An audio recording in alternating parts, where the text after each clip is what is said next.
To episode 7 of Beyond the 90. James here as usual. I've got Neil with me as usual. You right, Neil? All right, James, I'm good, mate. You? Yeah, not bad. You had a good week? Yeah, not too bad. Getting used to this new lifestyle, but other than that, just really looking forward to football to come back because it feels like it's been forever. I know what you mean. I've got Ant with me as usual. You right, Ant? Yeah, I'm good, mate. Just counting down the days till we play Watford, really. Looking forward to it being back. Yeah, know what you mean. 7 days to go. I'm really looking forward to it. Although I'm quite looking forward to Wednesday as well. Actually seeing the Premier League back. Because all the times are now staggered. I think I'll probably watch as much as I can if I'm honest. So this week's podcast, we're going to talk about the Watford game. We're going to talk about the friendlies, possible 11 for the Watford game, and then talk about what it's going to be like in the grounds, sounds in the grounds. I know Sky doing some interactive stuff, and we'll just basically talk about the Premier League. So if you two are ready, let's get started. Yep, sounds good. Good. Right, Watford game next Saturday, 12:30 kickoff, BT Sport. We're all going to watch it. We're all going to expect big things. I personally think we'll win. Pearson's side is going to be probably great to watch. They'll be solid at the back. They'll be solid in midfield. I don't think it'll be an easy game. But I can see us going there, scraping a win, which would do me nicely. What do you think, Neil? I think similarly. I think we know from just experience what we've had with Nigel Pearson that his team's set up very strong. They know their position. He simplifies things, and they're more of like a big, strong team. But they're not with a team like us, where we tend to pass around the park, and with a less physical size. I think we could do well. Going there will be an interesting thing because we don't have the home side to really back us. So it'll be interesting to see what it's like playing away. But it's going to be important to see who gets the first goal and how that's going to affect the game as well. So I definitely think in the future that for this game coming up, that we'll win as well, hopefully. But hopefully it gets set as a good stead to try and push on for the next and just kind of smash the rest of the game so we can finish in the top 3 or 4. Okay, totally agree. Ant, what do you think? I think for us it's important that we do get the win and set the tone.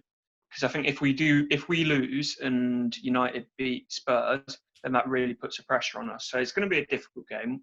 Going to Vicarage Road's never an easy place to go, but it really got to get the result, in my opinion. Yeah, and I believe that is it United Spurs on the Friday night. Mm-hmm. Yeah, so I think we'll probably all be watching that, but I think that'll be a key game to watch if United come out with a result. Because let's not forget, before we all went into lockdown, United were flying. So hopefully this lockdown has stopped that kind of flying, and then they're still coming forward. So that'd be a key game for us. But yeah, I totally agree with what you're both saying. So team lineups. And do you want to go first? Who your team lineup you think will be? It's a hard one to predict, obviously, not knowing everyone's fitness and stuff. But yeah, it's a complete shot in the dark. But I'm going to go with Schmeichel in goal, with Justin at right back, Siunchu, Evans, Fuchs, and Didi, Prayet, Maddison, Barnes on the left, Vardy up top, and then on the right, I would say Perez, but apparently his fitness isn't there. So who do we go right? I guess you got to go with Albrighton. Sounds a good lineup. Neil?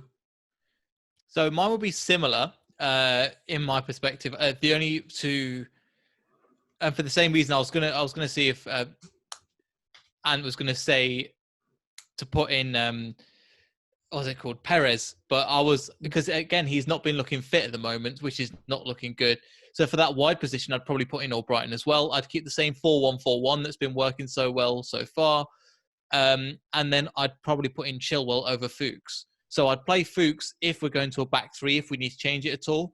And then, bring in Justin for the injured Ricardo. But I can see the team being right up for it. I think the thing with playing Chilwell is if his head's at Chelsea or Man City, he doesn't deserve to be starting.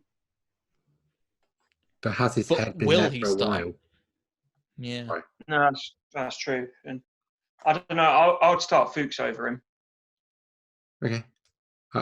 I think for me, Schmeichel goal, right back, Justin slots into that slot quite well. Back to centre backs, Evans and Siunchu. I'd play Chilwell on the left. I don't think his head's been with it for a while. Maybe this break's done him good, so I'd play him there. Midfield, and Diddy to anchor the midfield as usual. Maddison there, and I'm stuck between do I play Pratt or do I play Chowdhury? Someone's going to have to stop Delafeu, and I think Chowdhury's the man to do that, or it could be Pratt. So I'm kind of in two minds of who to play. I think Chowdhury will do a job there, and he seems to be playing really, really well. So I think I'd probably start him there, if I'm honest. Left-hand side, Barnes, Vardy up top. The right wing is probably the most difficult decision. Perez, we know, doesn't look fit. Is he fit? No one really knows until we start. So it could be him. If it's not him, then Albrighton. Saw reports, and we're going to go on to the Villa game in a minute, that Gray did okay in the Villa game. Gray seems to be putting himself in a shop window for the end of the season. So that can only be good for us, if I'm honest. So it's a choice between Gray and Albrighton. I think Gray has only come on as a sub and done well for us. I've never seen him properly do a full 90 minutes and done well, because he drifts in and out of games. So I think I'd start with Albrighton and maybe bring Gray on. But that's kind of the team, I think. Yeah, I think you're right. I think one player as well that I've just from watching the game as well, Kaputska looks like he's playing as well. So that's somebody that I've seen, which I thought was interesting, that he was focusing on the team. Obviously, we're going to have to rotate the team a lot. He could be a substitute player. His time at Leicester hasn't been the best, but because of injury and because of he's not been able to play, he's not actually been that much in the team. But here's hoping that he can come off the sub bench and do a job.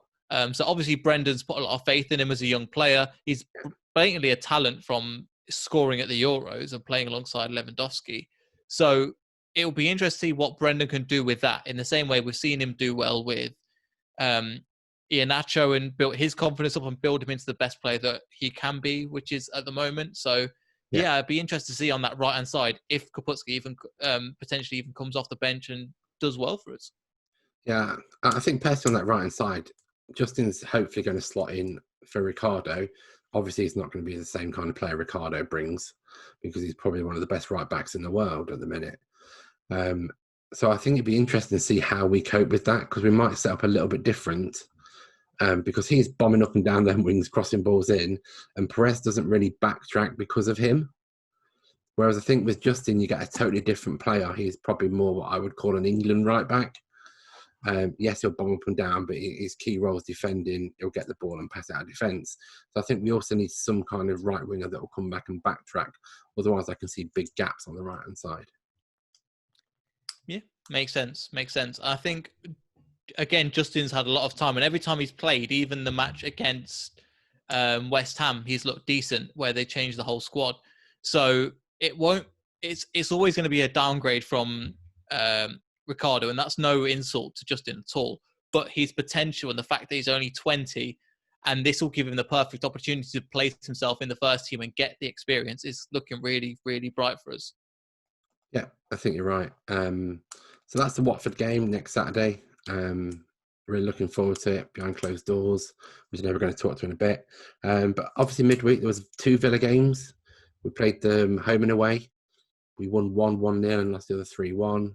Heard for the 3-1. Grealish was on fire. He's always been a great talent. So I think, I don't know if you guys saw anything. I know Leicester posted some pictures, but not much about the match. So I don't know what your views were on it. For me, it's all about getting the fitness up. I'm not too concerned about the results in a friendly. It's just about getting match sharp and ready. No, I think you're right. I think as fans, you always need to think about, even it's just a pre-season game, let's be honest. In pre-season, when we get beat, all the fans seem to have meltdowns where it's not a proper game. It's about trying out positions, trying out formations, and most of all, getting people up to match fitness. Friendlies, no one is going to be going in full tackles because you can get injured and put yourself out.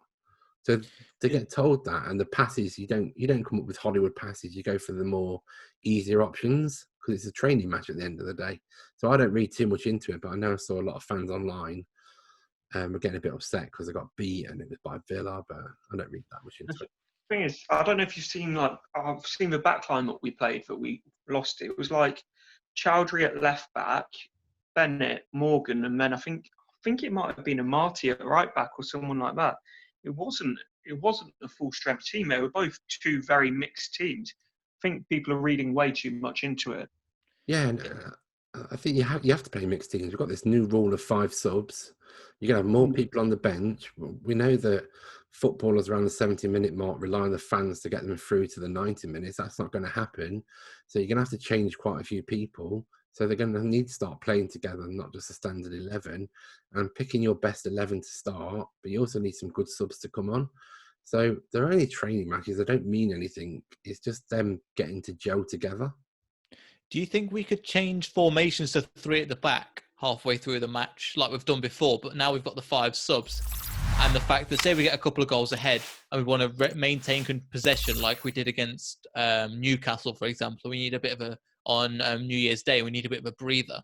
Do you think this is an example of where you could bring Morgan on or Bennett on, play 5 at the back and just chill for a bit while the other team has to attack you? I'm not a fan of 5 at the back. I think it just invites pressure. I see why it gets used, but for me, like, if you play 5 at the back, you have to do it like Wolves, where you're fully set up to do it. Because we sort of do it, and we almost look like it's an alien system to us, and it just invites the pressure. And ultimately, I don't know, it just doesn't seem to work as well for us. Yeah, if you're going to go back to the 5 at the back, which is in essence is the 3 at the back with the 2 wing backs, you then need to change the midfield into a diamond. Otherwise, it gets too congested. So, yeah, with the 5 subs, you can change formation, but we've seen in the past that we don't seem to change formation very well halfway through a game. We seem to have a game plan and everyone knows what they're doing. And to change formation for a game can be disastrous, but I'd never say to invite pressure. Yes, it works well against the Newcastles of the world. Chelsea will just tear you to pieces. Man City will tear you to pieces. And potentially Man United will tear you to pieces. Fair enough. I just thought it was a suggestion.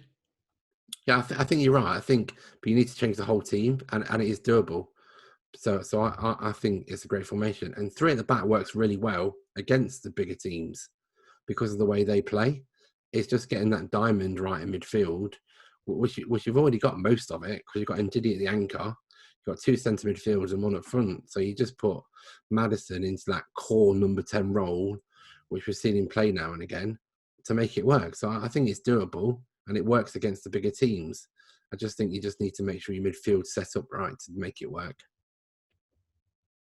I don't know what you think, Ant. Yeah, I agree, but I've said it multiple times. I'm not a fan of the formation, but it does have a time and a place, and we've got, as you say, we've got the ability to change into that shape. But for me, if we are, I think Rodgers is very much set on playing one way from start to finish. Yeah, I think he did that at Liverpool. I might be wrong, but I'm sure that's what he did at Liverpool. And I'm sure I've seen quite a few times where he said we don't need a plan B, or there isn't a plan B. Yeah. So you might be right. I've never really seen us change much formation during a game. The one time that we did start with a back 3 against sort of a lower side was Villa in the League Cup semi-final at home, and we just looked completely on the back foot, which is why I'm not a fan of it when we play against these teams. Yeah, I understand what you're saying. It's probably difficult because Villa have got quite a strong midfield, haven't they? It's all right, but at the same time, it's not that strong when you look where they are in the table and stuff. No. We should be taking the game to those teams. Yeah, so I think yeah, you're right. It'll be interesting to see what happens at Watford, and we'll take the Villa game with a pinch of salt. I saw Man United beat West Brom and then lost to West Brom. So I think a lot of the teams are playing these teams home and away, one day then the next, which seems to be working quite well for everyone. But again, there's meltdowns of fan bases all over the country because teams are losing. Where, prime example, Brentford beat Arsenal, and the Arsenal meltdown that always happened again. They were ready to throw the towel and everything as usual. But they're just friendly. Yeah. It didn't look like they were taking the game seriously at all, though. It's a training match. They have these training matches in training all the time, and nobody goes in for tackles. They'll have a laugh and joke about it. No one's really probably more than 80% committed to it. So you can see why they're not bothered. It's just a kick around at the end of the day, just a few mates having a kick around, but they're trying to get the fitness levels up. And no doubt you'll see a different Man United, you'll see a different Leicester City, you'll see a different Arsenal first game of the season. Yeah, 100%. Yeah, so I think that's okay. Been seeing quite a few tweets online the last few days around top goal scorer. Will Vardy hold on to the golden boot? Looking at Vardy's got 19, Aubameyang's got 17, Aguero 16, Salah 16, Ings 15. I think Ings had quite a good season, if I'm honest. Very good season. Ings, he's been incredible, particularly with the Southampton team he's playing in. Yeah, I think you're right. So I'll go to you first, Neil. Will Vardy keep the golden boot, coming down 19 goals? I'm hoping so, but we've seen in this position, I think last time when we were going to win the league, that he didn't quite come off the way that we'd hope he would, and he ended up losing to Kane. So it is an option, and bearing in mind, Aubameyang, Aguero, Salah, this is a hard group of players that are all had the same amount of rest and they're going to come back. Saying that, Vardy's had this little niggling injury, and I think I was reading a stat recently where he's got the highest conversion rate of like big chances. So he's got 8 out of 9 chances he's converted. So I think he'll win it. I personally think that with the team playing the way it is, anything could happen, but I think he's in a really, really good position for him to get it. Then going back to Ings, yeah, he's been fantastic this season, and he's played more games than Vardy, but he's just looked brilliant. When they came to players, I know they lost 9-0, then they came to the King Power to get revenge. He looked fantastic. And again, against somebody like a defence partnership, which is one of the best in the league in Evans and Soyuncu, they were looking, he was still breaking through, and they had a few chances. I think they hit the post a couple of times as well. So yeah, I'm really looking forward to see him potentially sneaking above one of them and becoming a top goal scorer as well. Yeah, what do you think, Ant? I want to say yes, but I think he will. But I just can't overlook Aguero, who's missed so much of the season and still right up there. So I'm going to go with yes, but it wouldn't surprise me if Aguero won it. Yeah, I think you're right. I think Aguero's been out for a lot of season and he's still scored, 16 goals. Kevin De Bruyne back. Man City will probably hit the ground running. So yeah, I can see it probably being out of everyone we've mentioned, probably a 2-horse race between Vardy and Aguero. I'm hoping that Vardy gets there. I'm hoping that we can give him the ball and get what he needs to do. We've seen some games where he's kind of been drifting out because he wasn't getting the ball, and that's no fault of his own. Some teams just high pressers, so he can't get him the ball. But when he does get the ball, he seems to score. So let's hope we can get him the ball and give him the chances that he deserves. I agree, but I think there's a bit to write off Aubameyang and to write off Salah as well. These guys are really at the top of their game at the moment, and are really getting in the goals for their teams. So you know that with Salah, the ball, if there's going to score, you know that Salah's going to be somewhere around doing it, and same with Aubameyang. So I think it's a bit wrong to write them two off as well, because they're both going to be right up for it. The thing with Salah is he's undoubtedly a top player, and obviously, but for me, when Liverpool win the league, which could be within like 1 or 2 games, I believe, then I could see them playing some of their youngsters and sort of trying to give a bit more rotation. So he might not play every game till the end of the season. I've also seen that he's doubtful for next weekend. Is it? Yeah. Yes. So I think Saw Shaqiri is as well. So it'd be interesting to see what they do for the right hand side. Yeah. So I think you're both right. I think it'd be a tough one. Whichever team, there's bound to be one team that kind of hits the ground running. And if whatever team starts to hit the ground running, they'll start to score goals, and that could well shake up the top goal scorer. But I think it's going to be an interesting end to the season, whoever gets it. But yeah, it could be a 5-horse race. You don't know. So obviously we're not allowed it in the ground for the foreseeable future. I just wanted to touch on the news in the week that the Porto fans were standing on the roof of their stadium throwing flares. There must have been about 40 of them chanting. I don't know how they got on the roof of the stadium was the start, was my first question. But they got up there, and it must have been weird. It must have been a bit disturbing for the players, because there's supposed to be no one there, and then you can just see red flares and people chanting on top of your stadium. I don't know if you guys saw it. I didn't, but it sounds like the beginning of like World War Z when they all come over the wall. Yeah, you might be right. Did you see it, Ant? Yeah, I saw it, and they shouldn't be doing it, should they, really? No. But also, it's a bit sad to point out Porto fans. I think any fan group has got them fans that would do this, but it just happens to be Porto in this instance. We know as Leicester fans a group of players or a group of people that would probably do the same thing. Again, how do they get up on the roof? Where there is a chance to, they'll find a way. Football fans always find a way to do something like this. I just think I can understand if it was like 3 or 4 of them on there, because you can probably get away with it. But there was a lot of them, so they must have got up there in like a group. I bet you they weren't even social distancing. No, never mind. Right, so talking to behind closed doors, Sky Sports have brought out their interactive packages now. So they're going to do what we said. I think they're going to use Zoom, so you can go on their fan channel, so you can talk about the games while they're being played with your friends. There's a voting system on there, so you can get chants played in the grounds, etc. But I've seen that EA Sports are sponsoring all this and doing a lot of work behind it. I just hope that they're not going to pipe FIFA sounds into the ground. The thing is, like we were saying it off air, that in terms of FIFA, the top 6 clubs have got loads of songs on FIFA. We've only got one, and it just wouldn't be ideal. I think it would be pretty unfair. I think they need to do it throughout the season of the songs that Leicester fans have been singing and stuff, and get a good bang for every club. Are they talking about the chants, or are they talking about the actual FIFA track song list, like the song FIFA 20? No, the actual chants. Right. Okay. It was when I saw the Sky one. You can vote for what chants to have in, and all of our chants seem to be on there.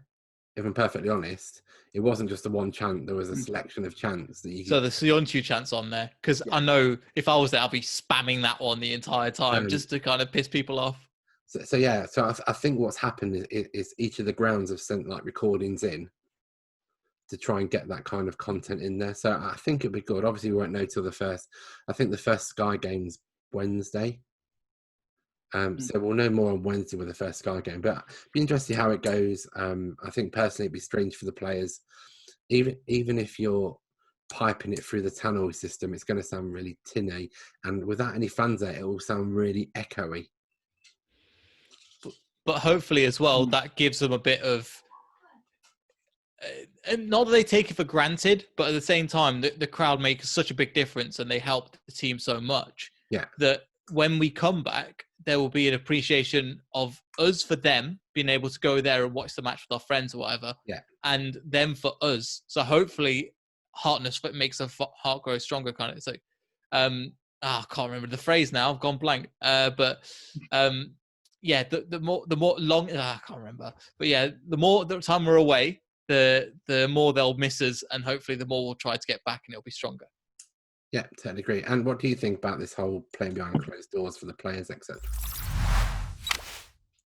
I think it just sounds a bit strange, to be honest. Like having sounds coming through with speakers of chants and stuff. I know they're trying to get the fans involved, but it's not for me, really. Okay. I want them to do comedy ones, so we can like have the Benny Hill theme tune playing. That'd be brilliant. Or like Tom and Jerry or SpongeBob or something that's completely irrelevant. I don't know about that, but I understand what you're saying. You gotta have fun in these times. Exactly. Right, both. It's been great having you both on. We're back next week. Just let everybody know, if you go to our YouTube channel, you can see all of the episodes of our podcast. We're also going to start recording post-match reviews. talking points, flash points, and that's on our YouTube channel as well. So check out our YouTube channel for everything like that. If you subscribe to us when we go live after the games, you'll get a notification so you can watch us live, join in with the action, join us with the banter, and hope to talk to you all soon. So thanks, Neil. Been great with you. Thanks, James, once again. No problem. Thanks, Ant. Yeah, cheers, James. Look forward to the football starting. No problem. We'll talk to you both next week. Bye.